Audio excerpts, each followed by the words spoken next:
சென்னை சேப்பாக்கம் மைதானத்தில் IPL cricket போட்டிகளுக்கான ticket விற்பனை பல மணி நேர தாமதத்திற்கு பின் தொடங்கியது.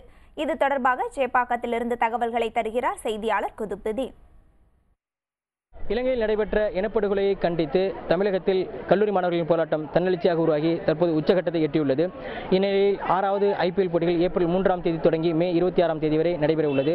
இதில் 8 அணிகளில் 13 இலங்கை வீரர்கள் பங்கேற்க உள்ளனர்.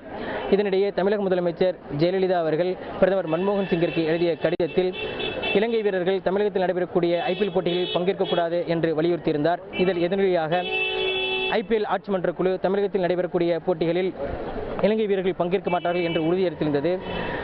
இன்று ஏப்ரல் 6ஆம் தேதி நடைபெறக்கூடிய Chennai super Kings Mumbai Indians அணிகளுக்கு இடையிலான போட்டியினுடைய டிக்கெட் விற்பனை காலை 10 மணிக்கு தொடங்குவதாக இருந்தது. ஆனால் ஐபிஎல் நிர்வாகம் தமிழகத்தில் நடைபெறக்கூடிய போட்டிகளில் இலங்கை வீரர்கள் பங்கேற்க மாட்டார்கள் என்று அதிகாரப்பூர்வமாக கடிதம் கொடுத்தால் மட்டுமே டிக்கெட் விற்பனையை தொடங்க அனுமதிக்க முடியும் என்று சென்னை கமிஷனர் அலுவலகம் ஐபிஎல் ஆட்சி மன்ற குழுவிடம் தெரிவித்திருந்தது. இதனை அடுத்து டிக்கெட் விற்பனை நிறுத்தி வைக்கப்பட்டிருந்தது.